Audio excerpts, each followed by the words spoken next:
बढ़ते उद्योग सिकुड़ते one. One प्रकृति का अनुपम उपहार है। इस अमूल्य संपदा के कोष को बनाए रखने की महती आवश्यकता है। पेड़ पौधे तथा मनुष्य एक दूसरे के पोषक तथा संरक्षक हैं। जहाँ एक और पेड़ पौधे मनुष्य के संरक्षण में उगते हैं, वहीं दूसरी ओर मानव को भी आजीवन पेड़ पौधों पर आश्रित रहना पड़ता है। इन वृक्षों, पेड़ पौधों अथवा वनों से प्राकृतिक तथा पर्यावरण संतुलन बना रहता है। संतुलित वर्षा तथा प्रदूषण से बचाव के लिए भी वनों के संरक्षण की नितांत आवश्यकता है।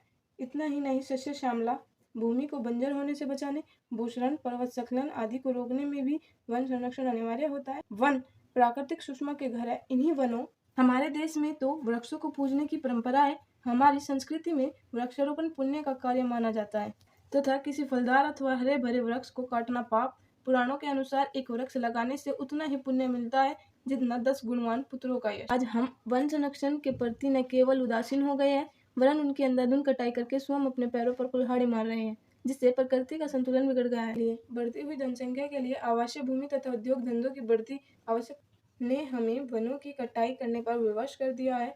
वनों को काटकर शानदार बस्तियां बसाई जा रही है तथा बड़े बड़े उद्योग धंधे स्थापित किए जा रहे हैं, जिसका प्रभाव हमारी जलवायु पर पड़ रहा है। आए दिन आने वाली बाढ़ें, सूखा, भूस्खलन, पर्वत स्खलन तथा पर्यावरण की समस्याएं मानव के विनाश की भूमिका बांध रही है।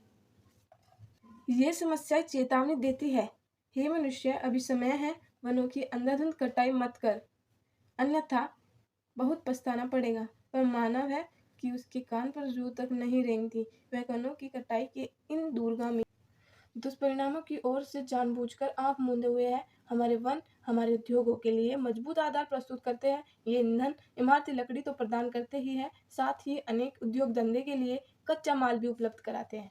लाख, गोंद, रबड़ आदि हमें वनों से ही प्राप्त होते हैं।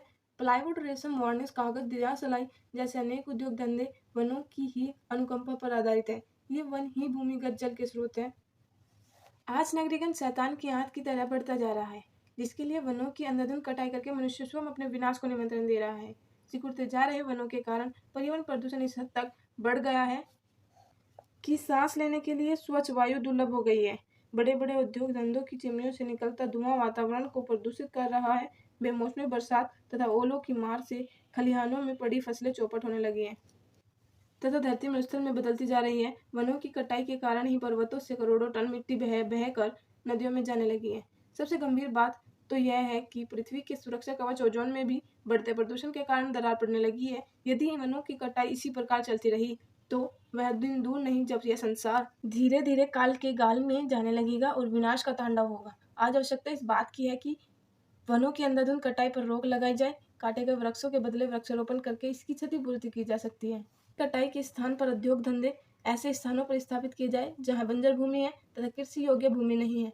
हर्ष का विषय है कि सरकार ने वृक्षारोपण को बढ़ावा दिया है। जनमानस भी इस ओर जागृत हुआ है तथा अनेक समाज सेवी संस्थाओं ने वन संरक्षण की महत्ता को जन जन तक पहुंचाया है। चिपको आंदोलन इस दिशा में सराहनीय कार्य कर रहा है।